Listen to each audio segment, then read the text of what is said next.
Chloroplasts, plastids are the largest cytoplasmic organelles bounded by double membrane.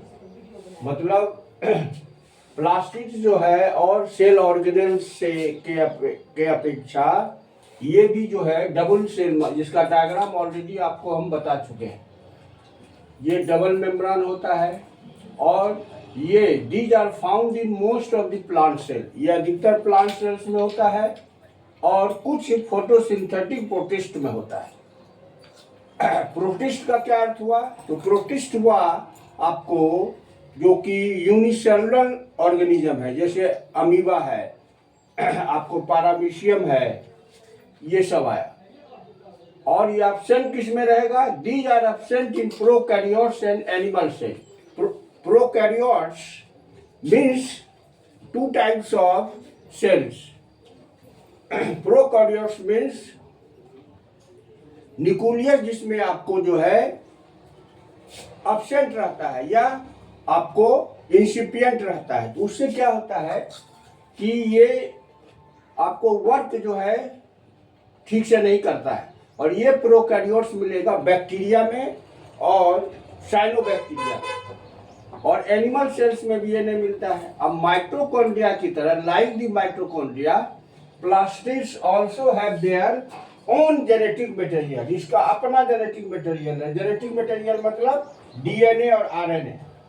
DNA और RNA जो है आपको genetic material है। और ये बता चुके हैं डीएनए का फुल फॉर्म आपको deoxyribonucleic acid and ribonucleic acid, ये दोनों न्यूक्लियस का एसिड है। और प्रोटीन सिंथेसिस है। Protein synthesis means ribosome.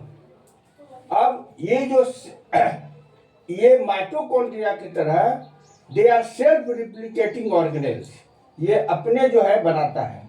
और इसका सबसे मार्वेलस पॉइंट है कि chloroplast are the kitchen of the cells. इसका अर्थ होता है कि ये जो है फूड मैन्युफैक्चर करेगा, अपना खाना जो है ये खुद बनाता है, इसीलिए ये ऑटोट्रॉपिक है। और ये इसमें दो डिस्टिंक्ट रीजन मिलता है जो कि बहुत ही इंपॉर्टेंट है, स्ट्रोमा एंड ग्राना। स्ट्रोमा आपको थैलेक्वाइड का बना है, ये डार्क रिएक्शन करता है, और ग्राना लाइट रिएक्शन करता है।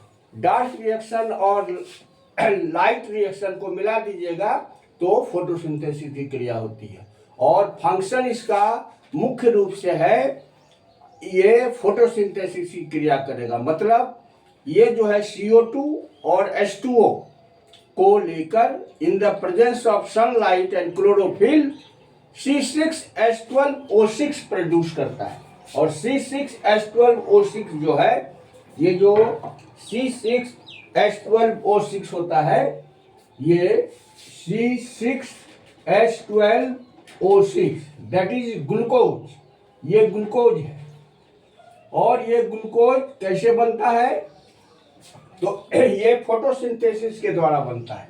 और इसमें क्या होता है कि हम लोग CO2 लेते हैं, कार्बन डाइऑक्साइड, और वाटर लेते हैं, और सनलाइट के प्रेजेंस में सनलाइट रहना चाहिए और फिर क्लोरोफिल रहना चाहिए। ये चारों मिला दीजिएगा आप तो फोटोसिंथेसिस होता है। फोटोसिंथेसिस में 4 कंपोनेंट्स होता है। 4 कंपोनेंट्स यही है। First is CO2, second is H2O, third is sunlight, fourth is chlorophyll. ये जब मिल जाएगा तो यही बनाएगा। ये जब मिल गया तो बना लिया आपको C6H12O6 ग्लूकोज। और ये CO2 लेता है और O2 निकालता है। इसलिए प्रकाश संश्लेषण की क्रिया बहुत ही जरूरी है।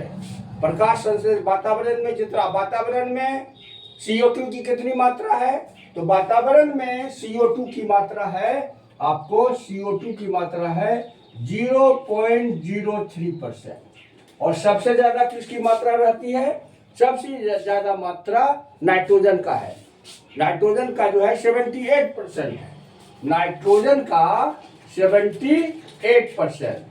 और जो हम लोग जो सांस लेते हैं वो है O2।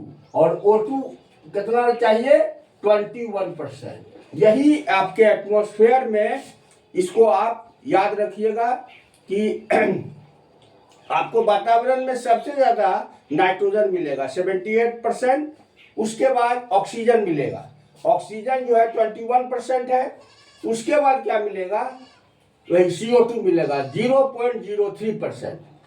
और ये क्या करता है कि CO2 को लेता है और O2 देता है, और वह O2 हम लोग अपना यूज करते हैं रेस्पिरेशन में।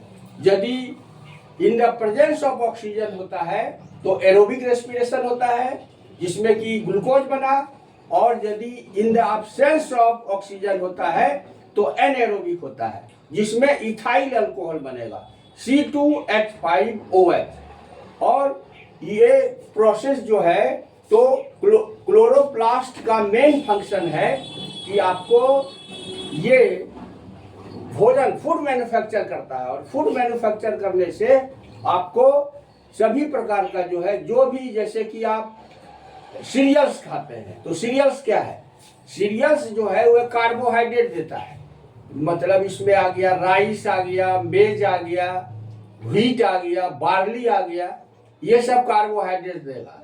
और फिर हम लोग प्रोटीन खाते हैं, तो प्रोटीन कैसे होता है, तो जो लेगुमिनस प्लांट्स है, लेगुमिनस प्लांट्स मीन्स हुआ कि आपको दलहनी पौधे, जैसे आपको पी हुआ, पिजन पी, ग्राम, लेंटिल, चना, मटर, ये सब जो है आपको इसमें ये प्रोटीन देता है। तो जब तक फोटोसिंथेसिस की क्रिया नहीं होगी तब तक पौधा भोजन नहीं बना सकेगा। इसीलिए प्लांट्स का बहुत बड़ा रोल है वातावरण में, जो कि आपको भोजन देता है।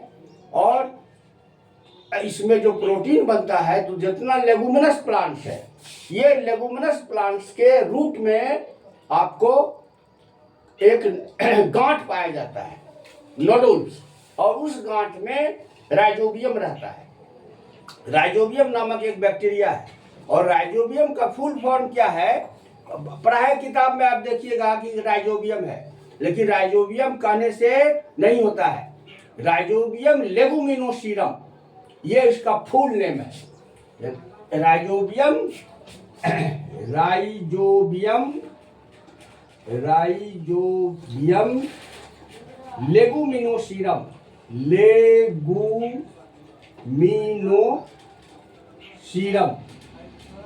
और ये जो राइजोबियम लेगुमिनोसीरम है, ये वातावरण के नाइट्रोजन को ट्रैप करता है, पकड़ता है, और वातावरण के नाइट्रोजन को ट्रैप करके उसको नाइट्रेट और नाइट्राइट में बदल देता है, और वह नाइट्रेट एंड नाइट्राइट पौधा लेता है, और पौधा फिर प्रोटीन देता है।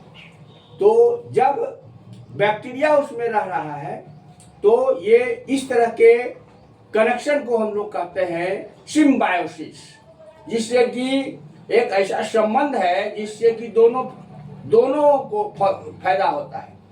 राइजोबियम को क्या फायदा है, बैक्टीरिया को वो भोजन देता है पौधा, और पौधा को क्या फायदा है कि वह नाइट्रोजन जो है वातावरण से पकड़ के देता है। अपने पौधा को ये पावर नहीं है, तो इसलिए इस संबंध को सिम्बायोसिस कहते हैं।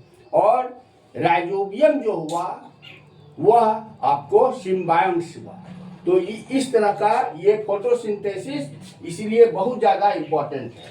और इसके बाद ये प्लास्टिक जो आपको 3 प्रकार का बताए थे, क्लोरोप्लास्ट, क्रोमोप्लास्ट, लिकोप्लास्ट, इसमें सबसे ज़्यादा रोल क्लोरोप्लास्ट का है, और जो कि आपको हम डिटेल में बताए हैं। और क्रोमोप्लास्ट कुछ नहीं है, क्रोमोप्लास्ट में क्या है, ये कलर्ड पिगमेंट है। जितना भी फ्लावर आप देखते हैं, जितना भी आप फ्रूट्स देखते हैं, all are made by chromoplast. जैसे ऑरेंज है, एप्पल है, सब में पिगमेंट है।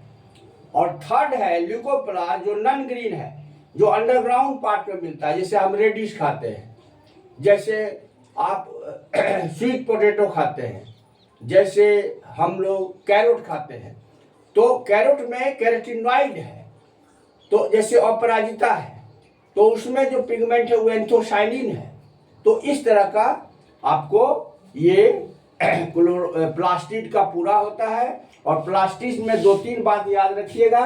एक किचन ऑफ द सेल, दूसरा 2 रीजन होता है, स्ट्रोमा एंड ग्राना, और ये प्रोकैरियोट्स में आपको नहीं मिलेगा और एनिमल सेल में। प्रोकैरियोट्स मतलब हुआ फॉल्स न्यूक्लियस इंसिपिएंट, और ट्रू न्यूक्लियस रहेगा तो यूकैरियोट होगा। जैसे हम लोग यूकैरियोट्स हैं जिसमें ट्रू न्यूक्लियस है। जो प्लांट है वह यूकैरियोट्स में आता है। तो 2 तरह न्यूक्लियस के आधार पर 2 तरह का ऑर्गेनिज्म है।